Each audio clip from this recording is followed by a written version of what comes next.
Hello, everybody. My name is John Pujol. I am the CEO of SimpleLab, and today I am excited to show you how to use water quality search. This is a tool meant to make it very easy to give you, your team, your customers very quick, very clear access to the plethora of water quality data we have compiled for you. First thing you're going to do is you're going to sign in your SimpleLab account.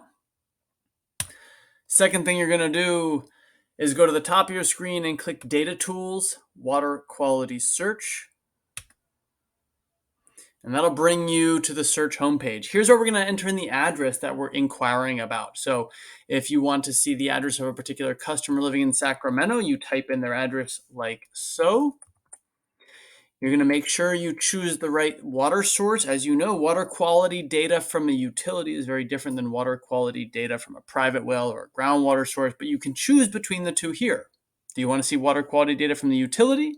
Select utility. Do you want to see private well data? Select groundwater and surface. And once you do that, and once you've chosen your address, you go ahead and you click search. What's going to happen now is it's going to pull data from a number of different sources. It's going to pull it from state sources, from utilities, from federal water quality databases, and it's going to compile all of that into a column called at the utility. It's also going to compile data for people who have tested and businesses who have tested at their address, in their tap water, in their kitchens and so forth, under a column called at the tap. Now, this is highly unique.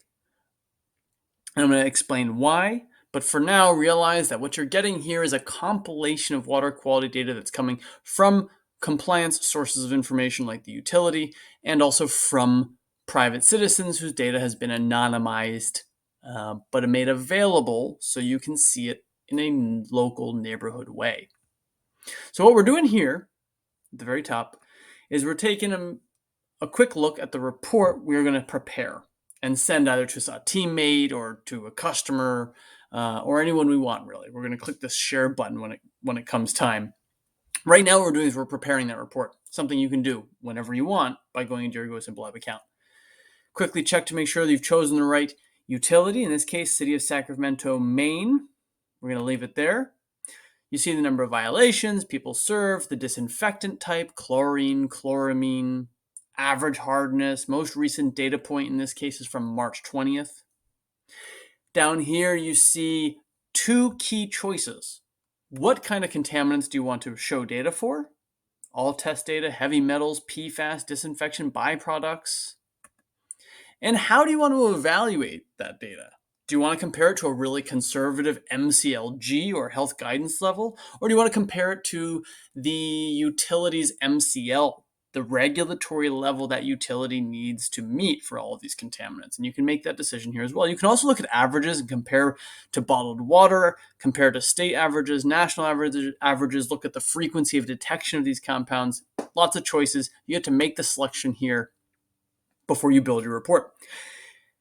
Now we get to the nuts and bolts of all the data. You see familiar words like arsenic and chromium and chloroform and less familiar ones like PFAS compounds and certain disinfection byproducts like bromodichloromethane.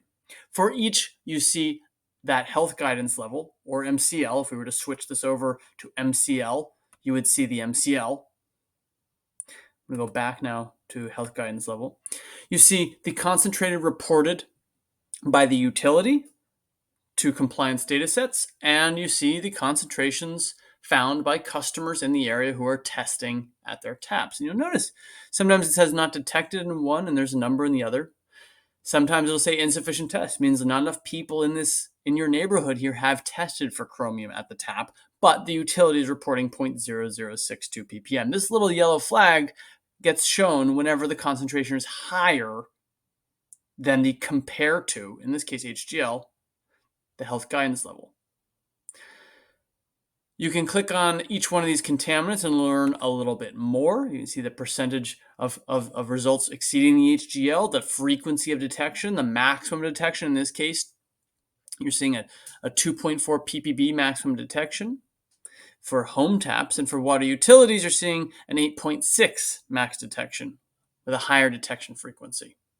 Okay.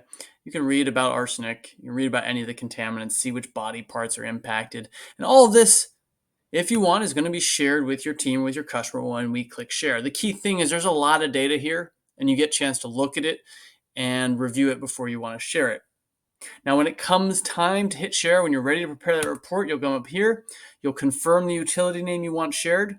You'll confirm how you want these results compared to health impact, MCL, MCLG. You'll decide which contaminants do you want to show. Do you want to show all of them? Just lead and heavy metals, PFAS, keep all data.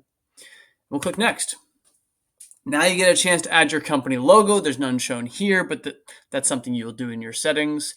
You can write a summary here like, take a look at the arsenic levels in your area. This is why we are recommending the following filtration and treatment products. Okay. You can put your own website, www.bestwaterfiltercompany.com. Visit website, some little customization there so that your customer knows what to do when they see the report. And then finally, click next. Now you have a custom URL you can copy. You can open up your email and you can send it to them in an email. And when you do, they'll come to this. They'll see your logo, they'll see your message, they'll see the visit site button, everything you prepared. And what do they get now? They have the opportunity to review the data that you were looking at, hopefully make a smarter water filtration decision if that's what you're contacting them for. And of course, they can visit the bestwaterfiltercompany.com website. I made it up, so in this case, there is no such website, but imagine they'd go to your website. All right, that's a wrap. I hope you had a kind of good opportunity there to see a little bit more about how WQS works.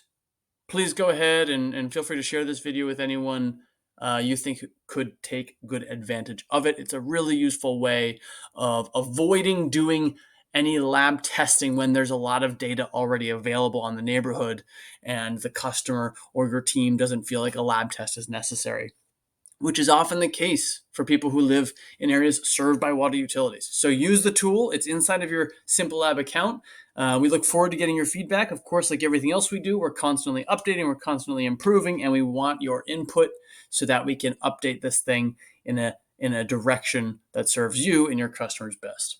Thanks so much for listening. Good luck.